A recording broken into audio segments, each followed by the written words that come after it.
Hey everybody, it's Erik Torenberg, co-founder, partner of Village Global, a network-driven venture firm. And this is Venture Stories, a podcast covering topics relating to tech and business with world-leading experts.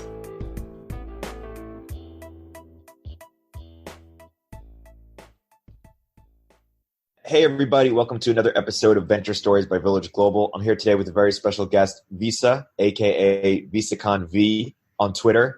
Visa, welcome to the podcast. Hey, thanks. It's awesome to be here. So for people who follow you on Twitter, they know what you are about. But for people who don't, how do you sort of define yourself and what you're about and what your mission or purpose is? So that's complicated.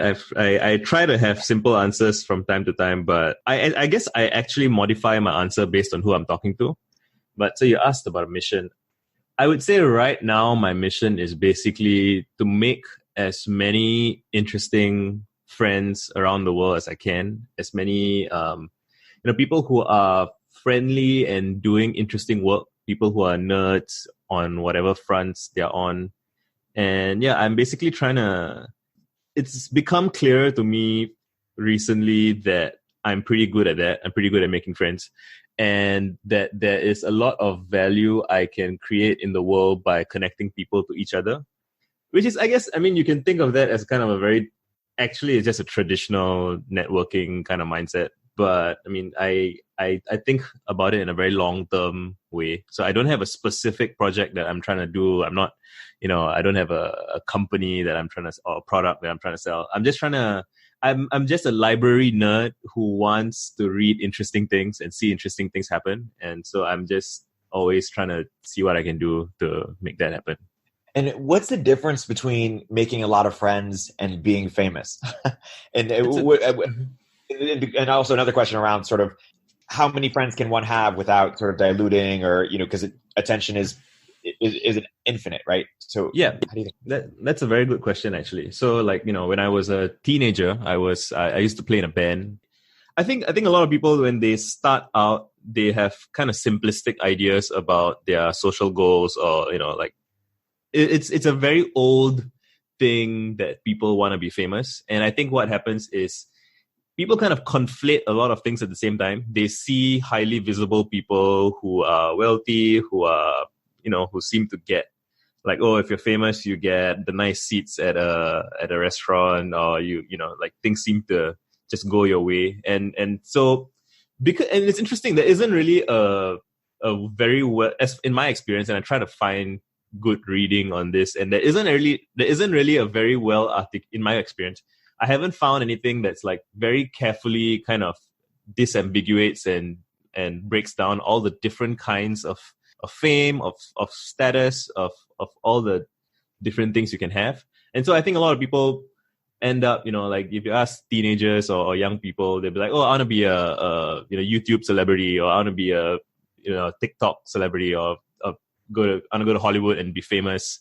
Because and I think sometimes people write that off very quickly as, oh, you're just an attention whore or whatever. But I think people are drawn to it because they think that there is, and semi-accurately, they think that, there's significance, there's connection, there's, social capital, there's things that you'll get out of it that you can't easily get just from having money or just from having skills. But so the difference between kind of just being a straightforward celebrity and having friends, I think it's the thing about celebrity in the broad general sense is that a lot of people have an idea of who you are, but it's kind of one way. It's kind of,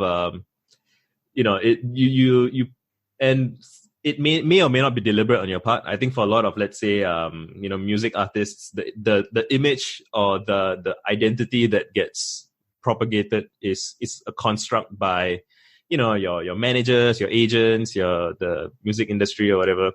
And you don't have you may have some control over it, but it's relatively static compared to, let's say, an intimate one-to-one relationship where you are constantly iterating and changing and being dynamic. And so, even in my early blogging days, so around 2010, 2011, I used to So I started out blogging just kind of very casually, like here's what I had for lunch. I went to school, I met my friends after school, and it started out that kind of very social, one-to-one, lots of friends kind of thing. And along the way, I just happened to, I think, write about some local media stories and some local political stuff. And that stuff went like micro viral back in the day. And that felt really, so every day I would get like 1 or 2 comments from my friends on my blog. And then one day I wrote something about like the news and I got like 15 comments from strangers. And that just felt like, oh, wow, like I'm relevant. Even when people are disagreeing with me or they don't even care who I am. They're just passing through, but they're leaving comments. And and I don't see people discuss this feeling enough. It's just when you're young, especially, I think it feels like, oh, wow, I'm relevant. People care about what I have to say. I feel like there's something there that you may not even explicitly think I want more of it, but it draws you in. It's very naturally, like if every day your blog post has 1 comment and one day it has 10, you're going to be like, right. Oh, how can I do that again? And you try to recreate it. And before you know it, you end up writing or producing what you think will get you more of that, because that feels like a proxy for connection or relevance or whatever.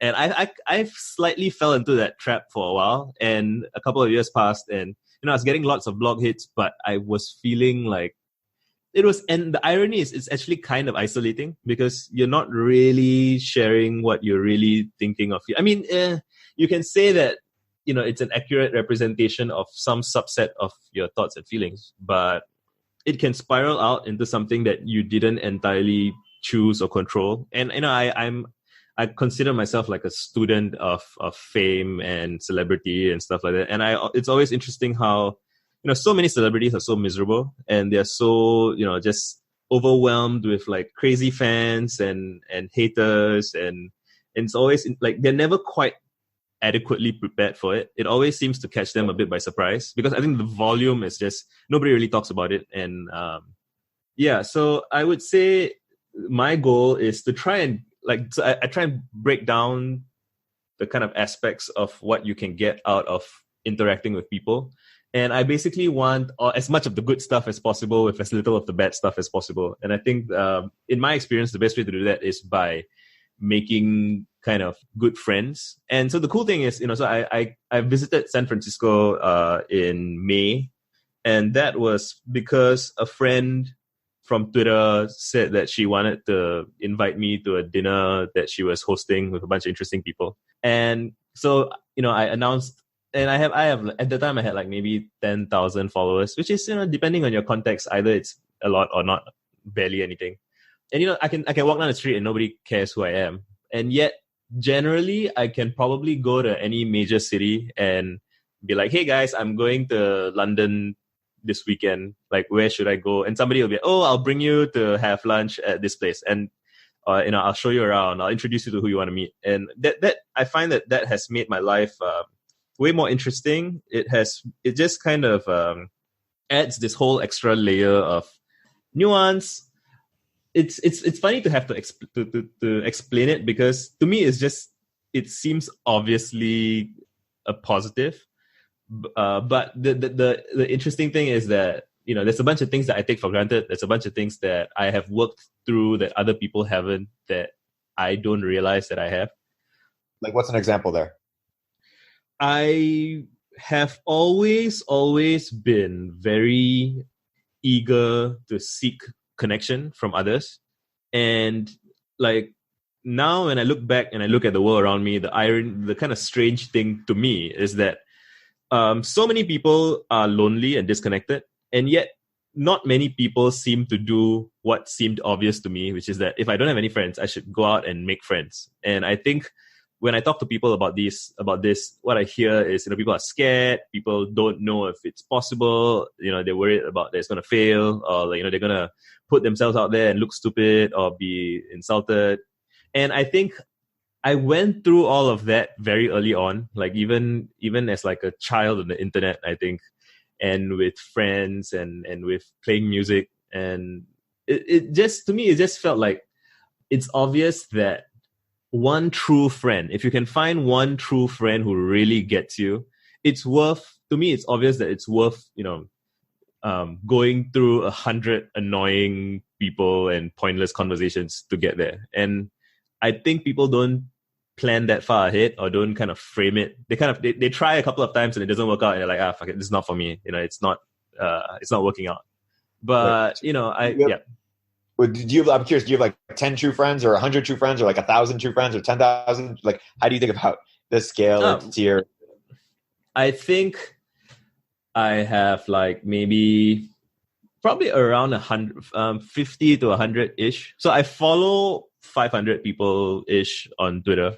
And, not all of them are like my close friends. I would say I have like it's interesting. Even when people talk about friendship, the concept of friendship is itself, even friendship is something that varies from culture to culture and context to context. But for the most part, when people say friend, what do they mean? They mean something like it's a bundled thing and you can unbundle it, right? So like the bundled friend is someone you've known for pretty long, like at least a year, I think. You've met probably, you've helped each other out in some way, you've shared some intimate or personal information with each other. You may do activities together. There's a whole bunch of things like that. And the funny thing is, if you break it down, so depending on which variable you think is what friendship is about, or like it's the main thing in friendship. So I've had many, many, many very intimate conversations with people who, they don't fit my traditional or anybody's traditional definition of friend, because, they might even be anonymous, or they might be people who I've never met and probably will never meet. But at the same time, that satisfies that kind of part of a stack, I guess, which is, and there are people who I have not met yet, but, if I go to their city, for example, they will host me in their homes even, which is super intimate as well. So I almost don't think about friendship the same way as, I guess, the layperson would. It's layered. It depends on what I need or what I want. So I have like a social graph, and on that graph there are many different kinds of friends and people who want to connect with me in different ways. Some people want to have a long correspondence over a long period of time, but they probably don't want to meet me. Maybe they might, I don't know. And there are some people who I've known for a very, very long time, and we kind of have like small talk. And my friends from like school, for example, like I still talk to them. But you can talk to someone for like a decade and not be as close to them as someone you just met, or you just exchanged a few tweets with, even if you find that you have the same common understanding of something. But which isn't to avoid the question entirely. I think my brain can handle, or like, just my day-to-day life can handle probably about 100 people. So I keep track of about 500 on Twitter, and I guess there's Facebook and Instagram and stuff. And the other thing is, I'm not actually an amazing friend. So there's this great quote from Kobe Bryant talking to, I think, Ariane. I don't know if it's just some interview. It's some interview where Kobe Bryant is talking about friendship. Right? He says a great friend will, remember your birthday and go out for lunch with you and all those things. And he says that he's very bad at doing that.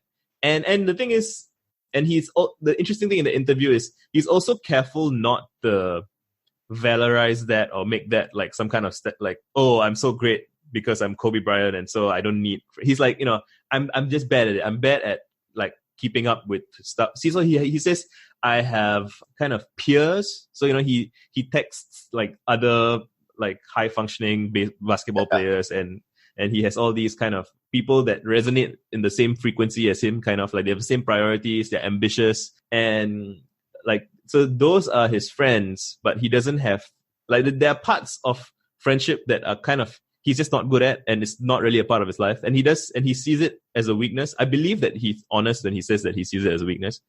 And yeah, so I'm also not super good at that kind of constant day-to-day touching, caring, like even with my family, I don't really like hang out with them very much. Like I go to birthdays and stuff, but I'm not good at the hey, how are you doing? How are you feeling today? Like, I'm not so great at that, but I'm very good at when someone is having a really bad day, or they're going through like dramatic changes or something like that. I can sit with someone and talk to them for hours. So, it's almost like there's a certain, I don't know, like a product market fit kind of thing where, you have some way of being, some configuration of who you are, and you want to find people who appreciate that. And I think early in my childhood, like I was, the friends that I had growing up, we were friends, but like it didn't satisfy me, which is why I guess I'm so drawn to always looking for new people, which is, people weren't very ambitious. They're just kind of happy to exist and get by. And that's not a bad thing either. I think you can have a very meaningful life. You get married, you have kids, you have a stable job, all that kind of picket fence life, which, for me, I feel like if I tried to have that, I would constantly be dissatisfied.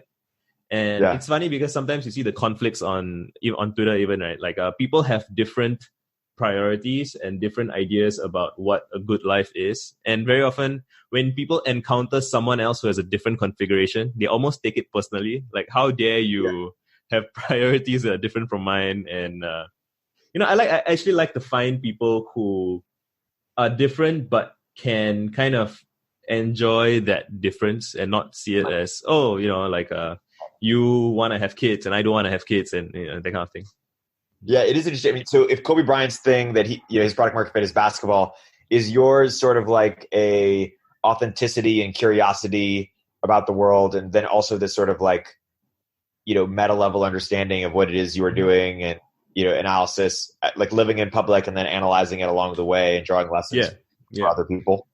Yeah, I think a phrase that I've used a few times is a man of letters, which I think has been used to describe people like Benjamin Franklin and Voltaire and Montaigne, like all these essayists like Seneca, like just all these people. Okay, I don't know if Seneca wrote letters, but there was this class of, and I guess I'm idealizing it a bit and kind of rose tinted glasses. Watch it, you get it.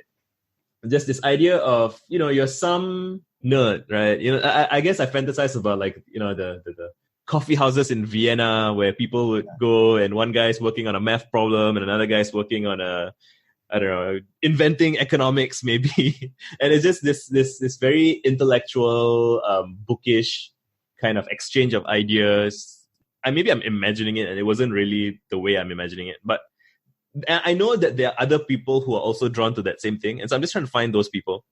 And I've always wanted to do that. Another thing that I've found myself telling people is like, just imagine like this mental picture of like a child with a ham radio, like the kind of radios that you can just tune in to whatever frequency. And there's this story I don't even know if it's real. I don't know where I'm getting it from, but it's like there's some kid who picks up a radio and fiddles with it, and then he's like, call sign whatever, I'm so and so, do you hear me? And then it's like a captain of a ship at sea. It's like, hello, so and so, we hear you. This is the captain of whatever ship. And the kid's like, holy shit! Like, I'm a child and I'm playing with this little device, and there's like a captain of a ship responding to me. I'm a part of this network, or I'm a part of this world. Like, I'm just as much a being in this space as that guy who is so legitimate and powerful. And like I can't recall what was like my first taste of that particular feeling, but once I've tasted it, I'm like, holy shit, like why isn't everyone obsessively doing this? Because to me it's like drugs. Even it's just crazy, right? And and on Twitter you can do that. You can tweet anyone, and like sometimes they reply, which is amazing. Yeah, it is interesting. I do see you as sort of, and I consider myself here a little bit, but not to my own horn, but like sort of wired for sort of a positive sum, very abundance oriented world, where I think most of the other world is wired mostly for scarcity. I'm going to read this one quote by Jonathan Franzen. It says, love is always specific. Trying to love all humanity may be a worthy endeavor, but in a funny way, it keeps the focus on the self's own spiritual well-being. Whereas to love a specific person and to identify with his or her struggles and joys as if they were your own, you have to surrender some of yourself. and the quote may or may not get close to this idea, but some people think that you can only have, that your friendships are defined in some sense by their exclusivity. That if you're only friends with 5 people, that means instead of 10 people, that means I, as one of 5, are more special or more meaningful. And I'm curious how you think about that sort of notion of exclusivity or scarcity as it relates to meaning.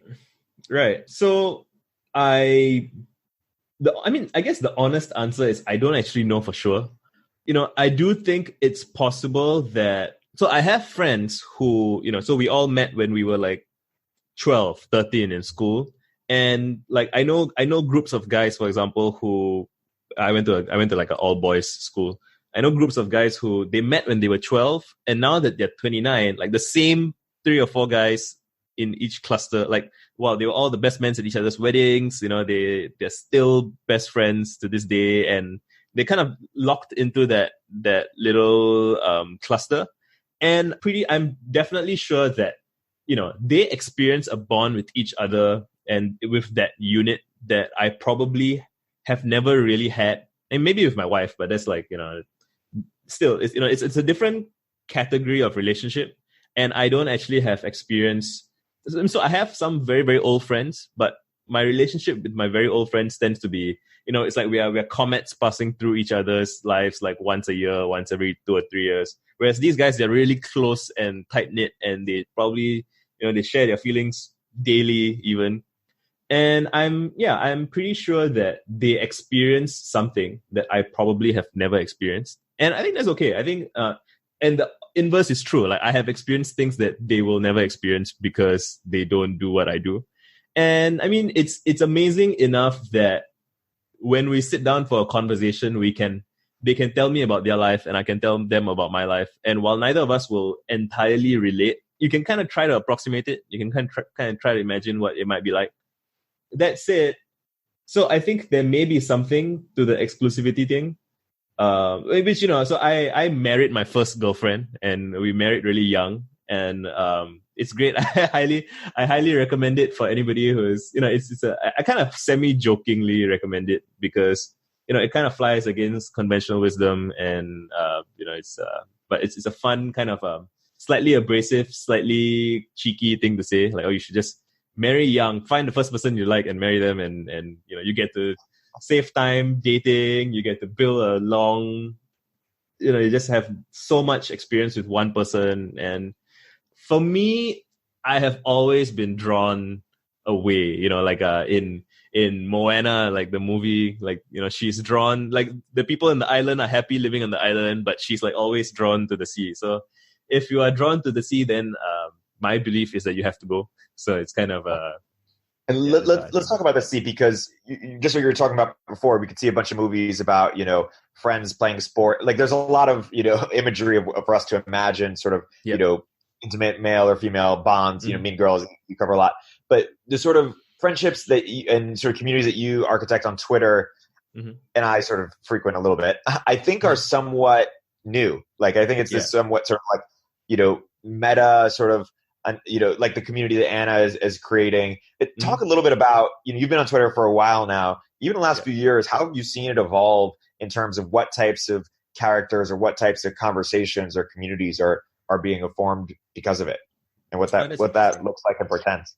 Yeah. So newness, like novelty, it's kind of it's like, it's like the quote about how like everything changes and everything stays the same, kind of like depends on how you want to frame it, and you change the frame depending on what is useful to you. You could say that, technically nothing is new, and like what we are doing now even is kind of just a different version of like back when like Da Vinci was writing letters out of Florence. But at the same time, there's quite obviously, I think if you experience it, there's obviously like a qualitative difference in the change in how quickly you can respond to a tweet, for example, and like how much information you can convey in a video in real time. Like that does definitely change something qualitatively, I think. But okay, I mean, to answer your question, you asked about how Twitter has changed. So when I first joined Twitter, I just created an account because people were talking about it, and it feels like, I mean, everyone has multiple accounts on multiple platforms, I think. Or everyone I know has multiple accounts on multiple platforms. And in the early days, it was you follow your friends that you already know, and you follow celebrities maybe, and people will retweet. Back then, I mean, in the super early days, there wasn't even a retweet button, and there was like the convention of you would copy paste the whole tweet and add RT in front. But yeah, so people would do that, and then you reply to your friends, and it was fun for a while. But I think the novelty of that kind of wore off, and there's like when Twitter first started, like in the 2010-ish, it kind of grew a little bit, and then it slowly kind of decayed as people would still have Twitter accounts, but I don't think they were checking it actively every single day, obsessively, the way I do now. And I didn't do that back then. And I think things started to change when they introduced retweet. So I mean, if you can, one way of looking at it is with each new feature. So like retweets changed the game slightly, quote tweets changed the game pretty significantly, threads changed the game slightly when you could start doing multiple posts. Talk a little bit about the community that Anna Gat, or sort of wrote about, that I think you're sort of broadly a part of. I think there's always some group of people like that in any point in time, like just the intellectual class, I guess. And again, it's slightly challenging to talk about these things because for every person who's kind of legitimately, eagerly trying to participate in a group like that, there's also people who, like the posers. Like, again, so talking about posers is fraught because anyone can accuse anybody else of being a poser, and then we get into, oh my god, there's a back and forth, and it becomes gatekeeping, and it becomes, I'm a real intellectual, you're not. I'm a real, which is so boring actually, and frustrating. But if we practice good faith and we frame it as, okay, you're legitimate if you are. And I use legitimate in a very, just casual way, rather than like, oh, here's some class of legitimate intellectuals and here's a class of fakers. And, anybody can kind of start somewhere and end up somewhere else. So I'm not judging, but I think what Anna is trying to do is it's very similar to what I'm trying to do, but I think she's approaching it in a slightly more structured way, which is she's trying to explicitly find people who are kind of explicitly trying to do public intellectual work. So there's this really great essay, I can't remember the exact title. It's something like, if you Google the phrase, a public intellectual creates a public, if you Google that phrase, you'll find that essay. And the idea is that, a public intellectual is someone who's facing an audience, and the audience doesn't actually exist in the world until that intellectual shows up to address. So it's the people who show up to listen to that person's ideas. And then there is that kind of community that is, I mean, and you can think about it as, every single book, popular enough book functions in that as that kind of role. So anybody who's written a book about, even like, so James Clear wrote a book called Atomic Habits, and it's about habit forming. And you can assume that, people who read that book, if they all go to an event about that book, you can make a whole bunch of assumptions about the people who are there. Like, they're interested. If they're interested in atomic habits, they're probably interested in, kind of rational analysis of human behavior and stuff like that. And so I think what Anna's trying to do, which I enjoy, is she's trying to find people who are trying to create publics, and also people who are trying to be intellectuals. So it's just another way of saying people who are trying to be intellectuals. But I think framing it as people who are trying to create publics is a very enriching frame of looking at it, because the crisis in the world, by some of our assessments, is that there used to be certain massive publics that were unified, or I mean, again, we're probably oversimplifying, but like the general public is very fragmented. It's very people are disoriented. They don't know, the fewer people are going to church, so like the things that people used to be aligned on kind of crumbling, or just less relevant, or less, if it's like if you're using like a magnet analogy, it's like it's less strong. It's kind of like weakened ties. People don't know where they're facing. They don't know what they stand for.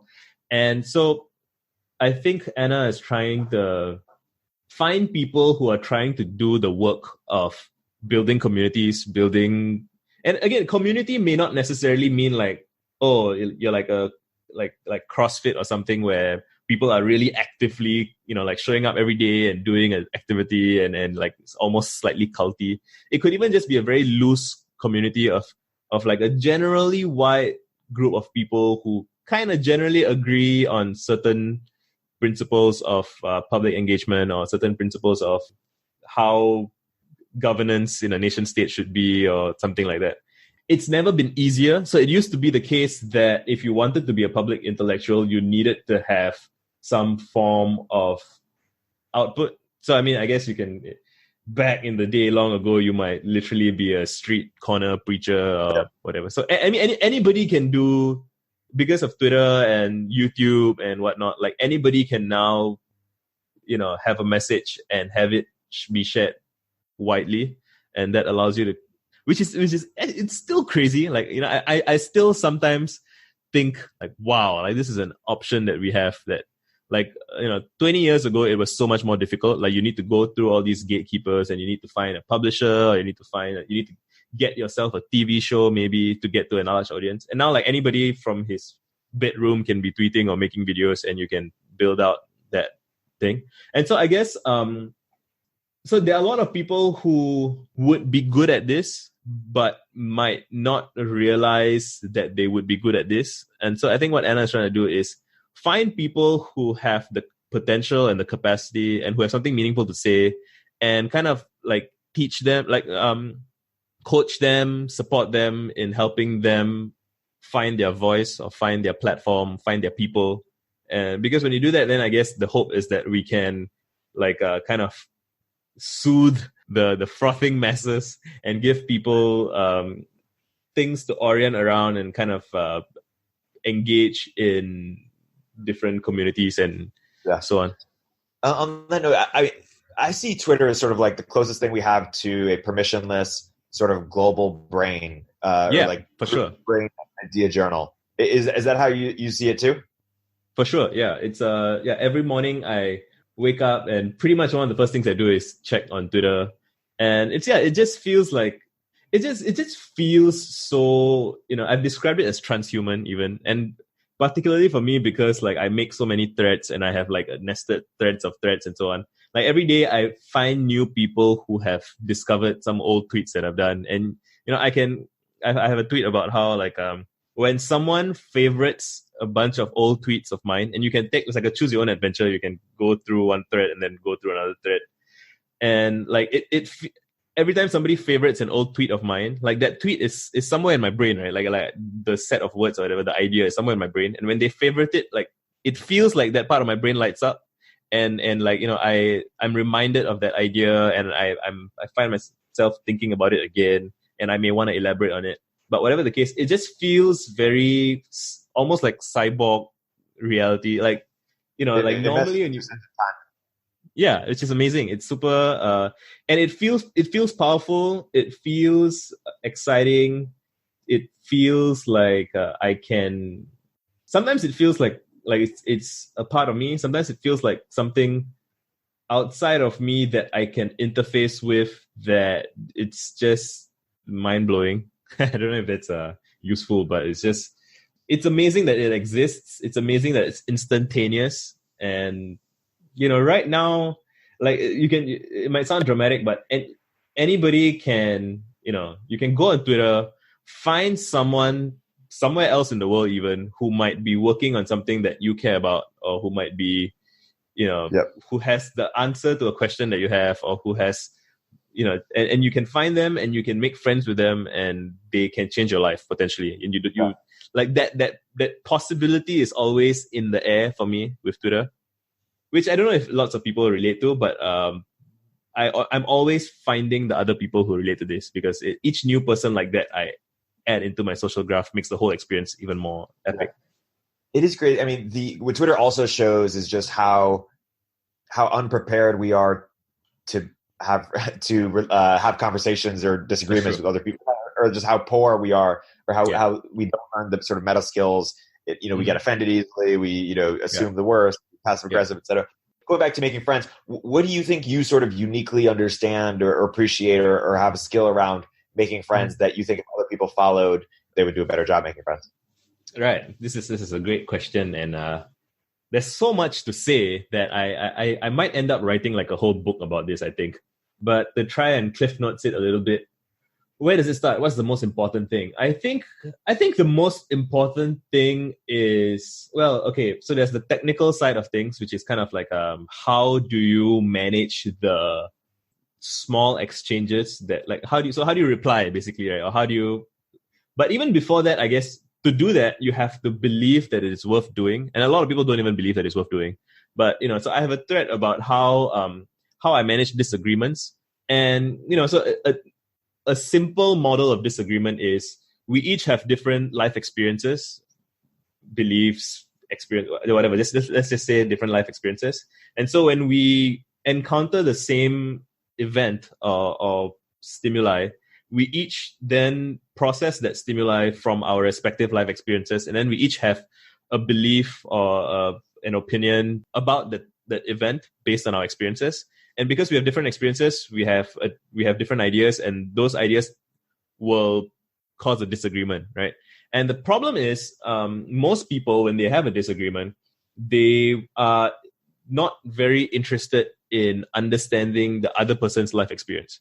And like the thing that I'm obsessed about is I'm always freaking curious to understand other people's life experiences. To just like, I just want to know. It's like, what have you experienced or what have you seen? Like, if we have a disagreement, like, why? I'm genuinely interested to understand. Like, could I be wrong, or could we both be wrong? Like, what is it that you know that I don't know, and like, how do I get you to share that information with me? And in practice, if a disagreement is about something personal, like it's not a trivial, like if it's something like, if it's about your identity or if it's about your culture, people tend to get very defensive, and and understandably so, because they've encountered like kind of abrasive conflict. But I'm relative to the average person, I'm very patient in trying to, like if I say something and someone gets mad, I'll be like, okay, I try and read the person and see whether them getting mad is because they're defensive or because they're like really kind of at the far end of like a rage monster, like kind of.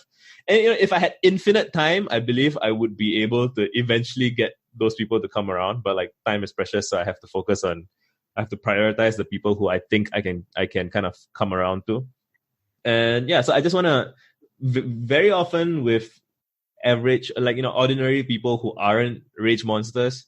If they experience an interaction like maybe 2 or 3 tweets deep, and they can see that I'm kind of earnestly curious to understand their point of view, they tend to like drop their armor and be, so I'm just curious. I'm like, like, what is it?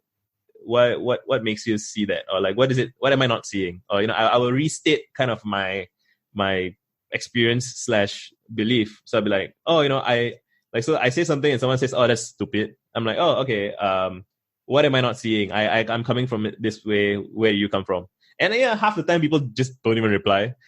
But like the other half of the time, or like 10% of the time or whatever, when the person like, oh, you didn't see this? Well, you should see that. You should read this book. Maybe this is how I see it. And I'm like, oh, thanks. Like once you have that interaction a couple of times and it's positive, then it's like now you have like this valuable sparring partner who, even just the process of going through that exchange and neither of you is insulting each other too badly, that itself is kind of pleasant. Like it feels like a positive interaction, and then subsequently you do that, and then over time you become friends. It's just how you manage your conflict.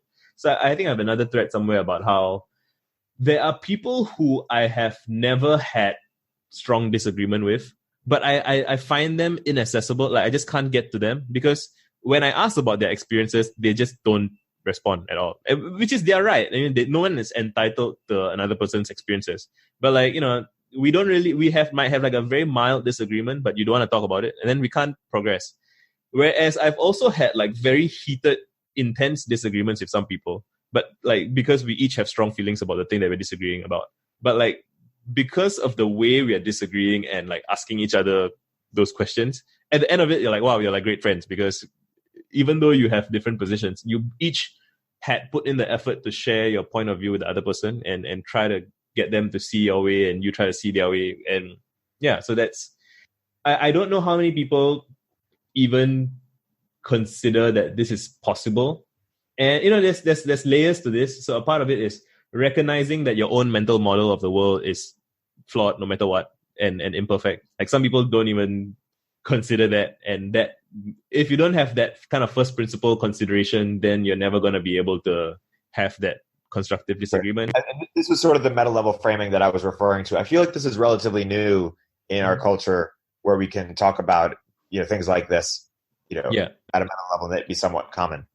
Right. Yeah. So it used to be that we would have these very small group of select people who are like Marco Polo back in the day, or maybe like travelers and nomads who would go from city to city or country to country, and they would experience different cultures, and they would almost be, I guess, diplomats and ambassadors. Like they would have to carry multiple cultures in their mental model. Like, oh, these people are like this, those people are like that. I have to translate, this to that to have a conversation. And now, and most people, they live in their small town, and the values of that area, the experiences of, so you kind of have this very stable framework to operate in. But like that's now everyone is Marco Polo basically, right? Or the world is coming at you. You're living in, you're going about your life, and you say something, and suddenly like a whole group of people from the other side of the world, like, oh, what you said is wrong and it's offensive, and it was not a thing that people had to care about previously. And so for people like me and Anna and kind of other, if you grew up in the library and you were always reading about different cultures and different, like I remember I was like 7 and reading about, I think, like ancient Egypt. And I'm like, oh, wow, these people, or like ancient Rome. I'm like, oh, those people had, different religions, and then they worship different things. And like, it was a great civilization, and it's gone now. And like, there are people now who believe different, like it just by being exposed to such a wide range of things from a young age, it just becomes obvious that, oh, everything is kind of subjective. Everything is nothing is permanent. Everything can change. And it's difficult for people like us, I think, to fully appreciate how uncomfortable and unsettling that feeling is for people who kind of grew up in a narrower context where, maybe like everyone in the community believes in the same religion and the same lifestyle, and like you've never met, a gay person, for example, right? Or you've never met someone who's atheist, right. Maybe, right? And so for those people, when they first encounter something like that, it's especially later in their life when they've had like decades of experience of everything being a certain way, that I guess it's very unsettling. It's traumatic actually, if you think about it. It's like there's this funny video.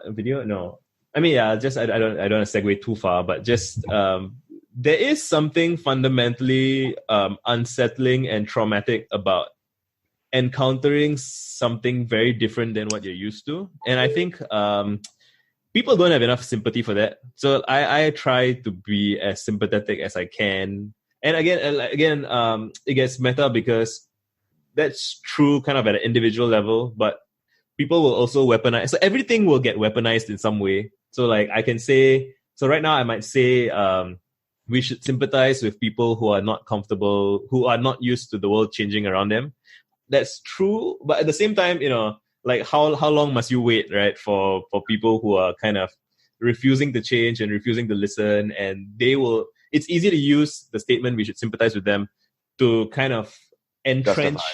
Yeah. So it's dodgy business. And again, like, so right now to go back to like celebrity and stuff, when you have like 10,000 followers ish, you're not really going to encounter like a torrential wall of hate or crazy responses. But yeah, so imagine if I had tweeted, we should sympathize with people who are having trouble adapting, right? So in a one-to-one conversation like this, and we can like elaborate and kind of clarify and so on and so forth, that is like non-controversial, it's fairly trivial. Yep. But like it's easy to imagine, like, if you have like 1 million followers, like, just imagine if, let's say, there's some celebrity tweets that like you would get like thousands of people saying, oh, you're telling me we should sympathize with racists, and then right, yeah. So it's it's nuanced. And also, while Twitter is amazing for, if you know how to have a nuanced conversation, encountering someone else on Twitter who also knows how to have nuanced conversation, it's amazing.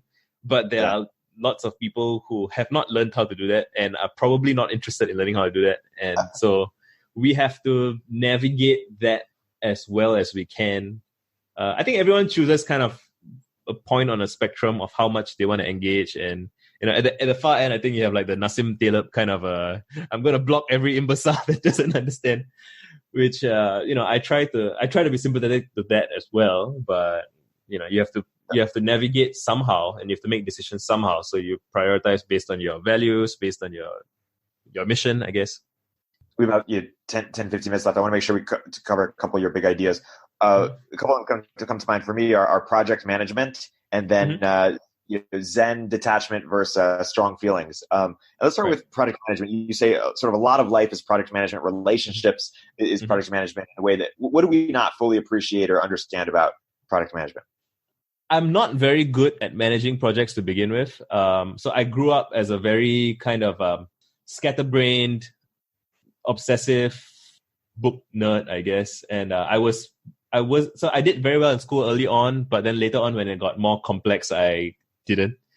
And I can trace my life in terms of like so many of the bad things that have happened to me. I mean, like the negative consequences I faced have been from my poor project management. So for example, I live in Singapore, and we have military training for men, and every year we have like a fitness test. And there was a period of time where I was failing my fitness test, and you have to go for the test and at the very least. And like there were like 3 years in a row, I think, where I didn't even do the test, or I failed it. And like I would then have to go, like there's like this stupid process of you have to, if you didn't do it and you didn't do the remedial training and you didn't something, then you got to go to the this is really annoying bureaucrat. I mean, I guess it's like filing taxes. It's kind of like if you don't do it, you're going to get in trouble, but you don't want to do it. It's just not fun to do. And it's just, you just got to do it. It's just a part of the bureaucratic kind of boring project of life. And I'm still pretty bad at that. But like, why I brought up project management is kind of, I think I was having like, so what's interesting to me is that while I am bad at this sort of kind of that things that I don't love, I am pretty good or pretty decent at managing projects that I like. And so it's interesting to me when I get DMs from kids. I do get quite a lot of DMs from teenagers and stuff. And they tell me that, oh, I'm terrible at everything. I can't even like read books that I want to read. I can't even, I once got a guy who's like, I want to be a film critic, but I can't get myself to watch films. I'm like, so think about the reason I think project management as a concept became interesting to me is just the sheer amount of variance in people's competence at it. So like, like if you take life skills, or a lot of life skills, like what are the basic life skills you need, right? So you need language. Most people can speak fairly well, like enough to get by. Most people can, I mean, okay, if each example that I give, if you dig into it, you'll find that actually they're extremes. But project management is a thing that, it's like wishing for more wishes, like if you're good at it, because if you want to acquire a skill, or you want to get better at managing your money, or you want to get fit, or you want to build a company, like whatever it is that you want to do, anything worth doing. So people sometimes say anything worth doing is difficult, which is true, sure. But like anything worth doing is also a long-term effort that's bigger than what you can do in a single day. So if you're going to do something that takes multiple days to do, then it's a project, because you have to cooperate with your future self, and you have to have some kind of plan, even if the plan is kind of like flexible and changes over time. And yeah, so I think a tweet I had was, some people dig around their whole lives, and other people build cathedrals and rocket ships. And like that tweet got a few retweets. But what was interesting was that I got a lot of DMs because of it. Like there were kids saying, "Oh no, I'm afraid I'm going to end up digging around my whole life. How do I build not even a rocket ship, but like how do I not dick around my whole life, because you can, and what I do dick around a lot on Twitter, but because there's kind of a framework that I do it in. There's like, so when I'm curious about something, I make a thread and then I add that thread to another thread. So like I can always pick up where I left off. So I think there's a quote from one of the Mythbusters guys who said something like, science is just messing around and then writing down your findings, right? So that's project management, right? So like you can either just be messing around and get nothing out of it, or you can mess around and record your findings, and now you're doing science. And you've also talked about it in the context of relationships, like each relationship needs its own economy, or a little bit what your idea there is.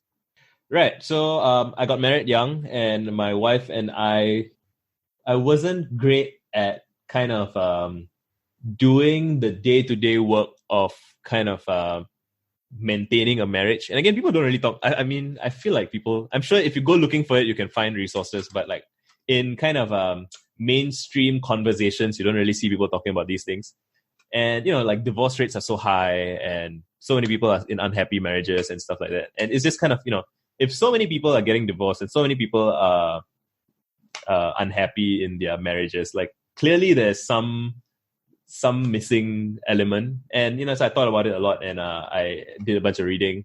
And the sense is basically the kind of cruel irony of super intimate relationships like a marriage is that even if your partner is your favorite person in the world, and like, the average person annoys you 5% of the time, 10% of the time, and your partner annoys you like 0.1% of the time or something like that, because you're so close and you see each other so much and you go through so many things together, every mistake that you make or your partner makes will affect the other person.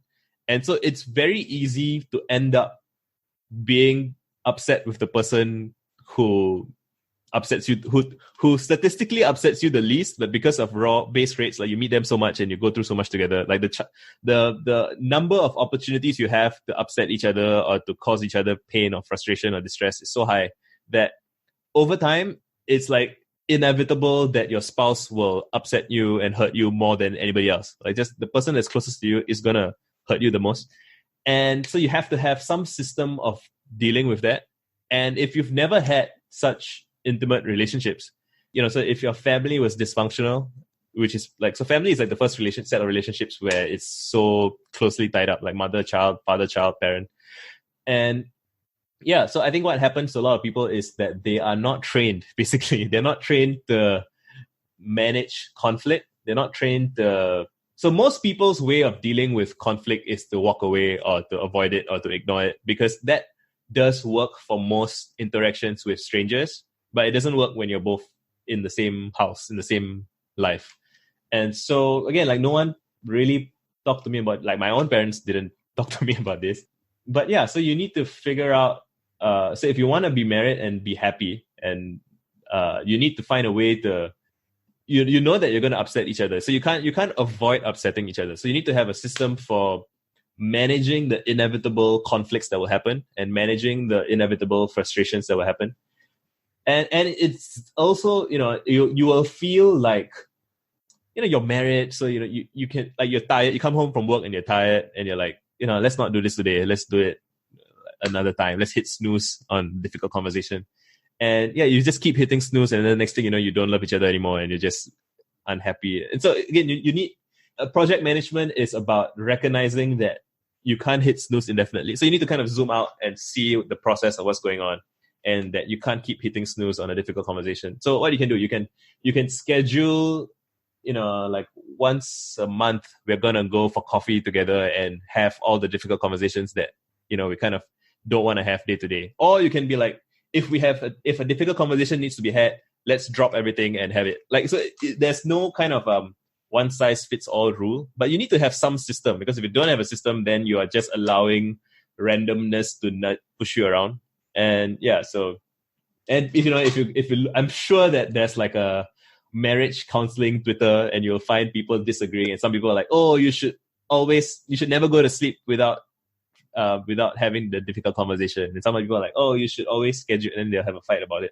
But any system is preferable to, well, I don't know if any system is preferable to no system, but like you have to figure, you have to find out what your system is, because you always have some system. Yep. Like, so if you don't have a system, then you have the system of whatever it is. And it's there's definitely something bad happening because of your system. Like, whether it's a chosen system or it's the inherited system, there's some costs to it. And you should be mindful of what those costs are, and you should choose the costs you want. And like, spouses should make that decision together so that it doesn't feel like, we always fight when we go out for dinner, and that's not what I want.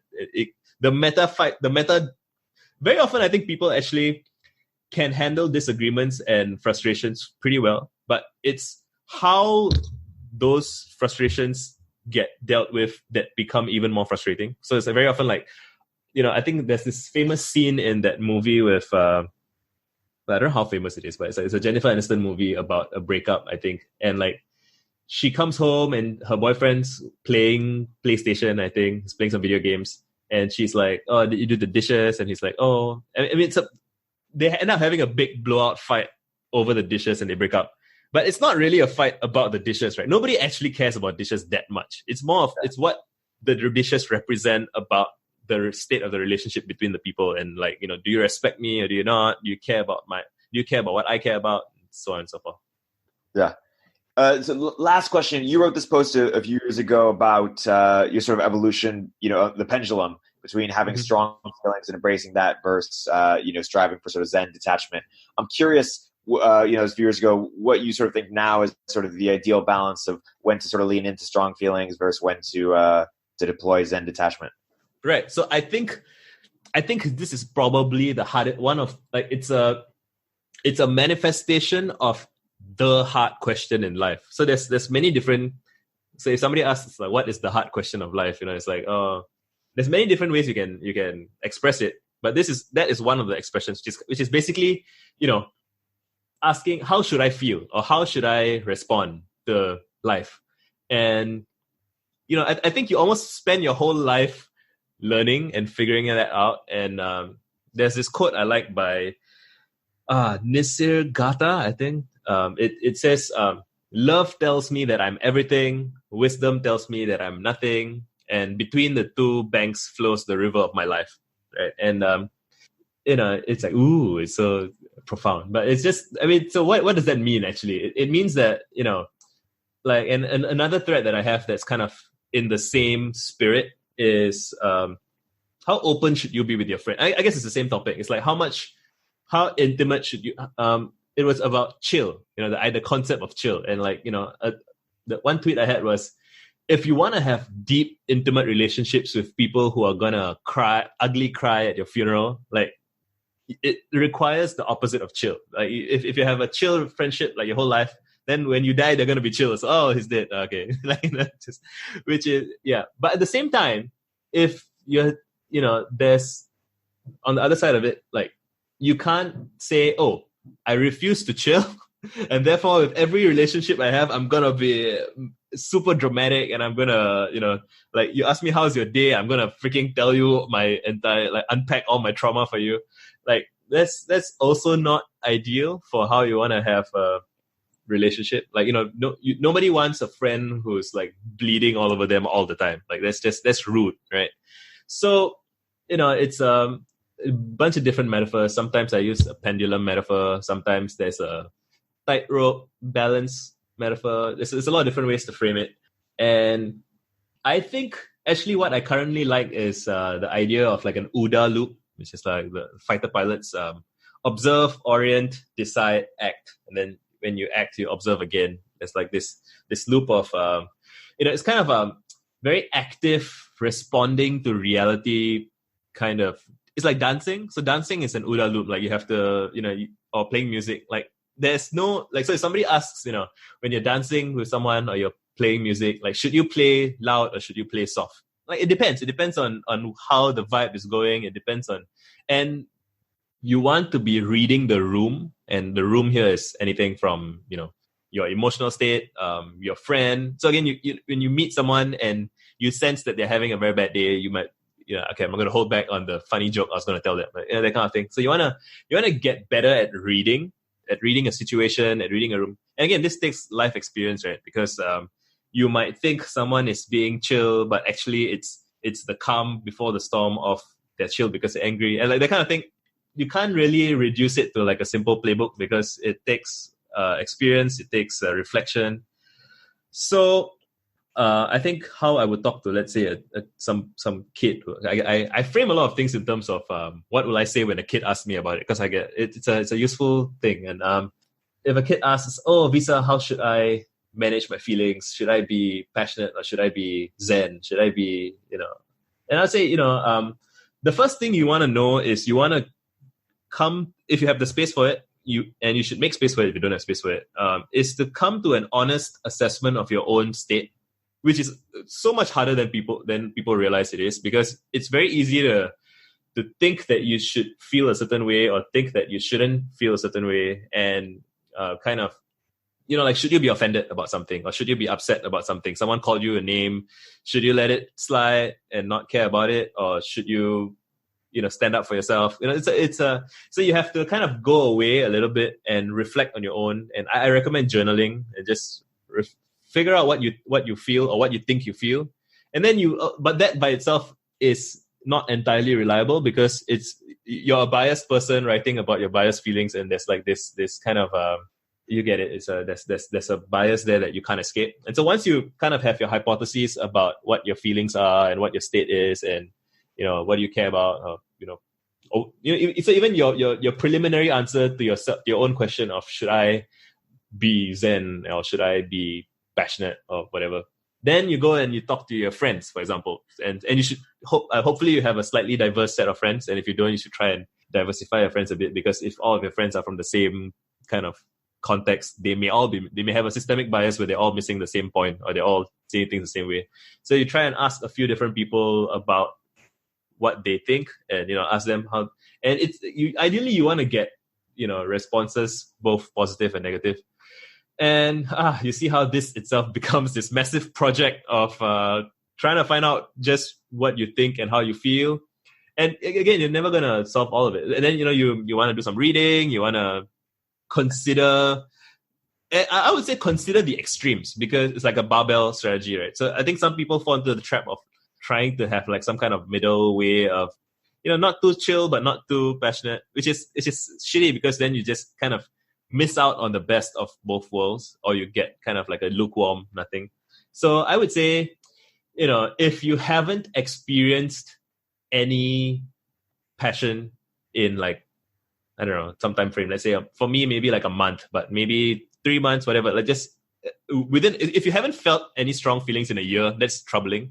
If you haven't had a moment of peace and chill in a year, that's also troubling.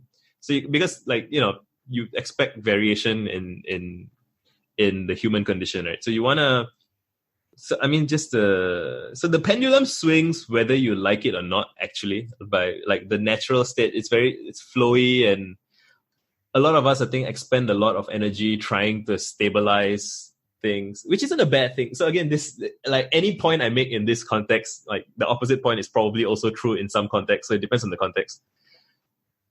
Why people should follow you on Twitter or really follow your work is because you are sort of, living these sort of questions in public.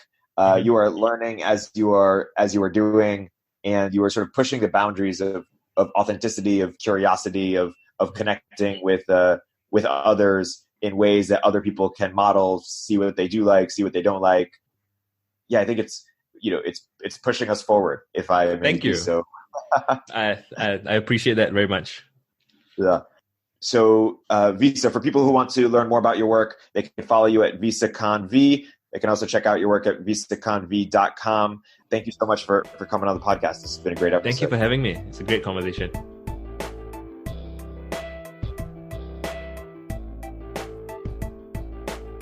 If you're an early stage entrepreneur, we'd love to hear from you. Please hit us up at villageglobal.vc/networkcatalyst.